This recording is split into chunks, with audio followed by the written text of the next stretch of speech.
Guys, hello. So ating reviewin ang ating ah ayan, special ano, Twitter pala. Ayan, Twitter na road bike. Carbon, full carbon.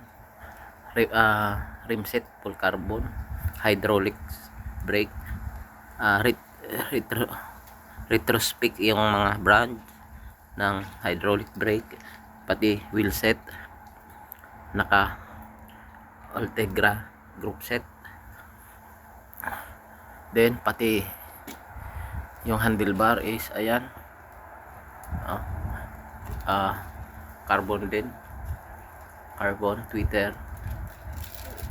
ayan,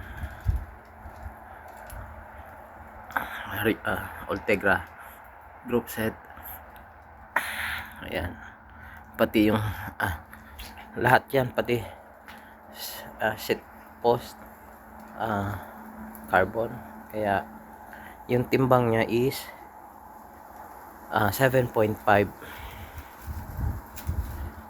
7.5 lang siya, so magaan siya.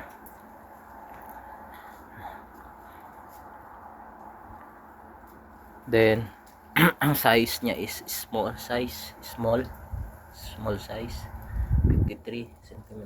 So sakto sa akin dahil ang height ko is 5'4".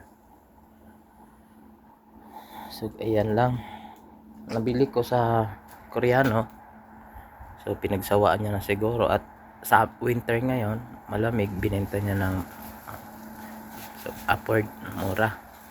So nung nakita ko sa post niya, binili ko agad.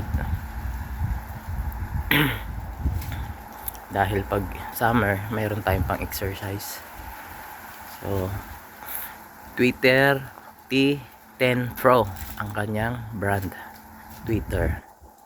So maganda na, lalo na yung pedal Ultegra din yung set niya, kaya napaka magandang group set. So medyo high end, kaya binili ko agad. So napaka magaan siya. So masusubukan to pag summer na ulit,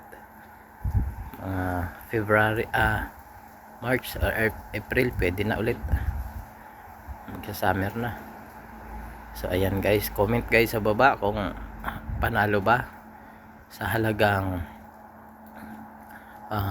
20 25 ganyan, 25,000 sa peso, 20 ganyan yung halaga. So hanggang dito na lang guys, yan ang ating Twitter T10 Pro. Ayan, thank you for watching guys, and comment sa baba kung panalo ba or hindi sa 25,000. Thank you, bye bye.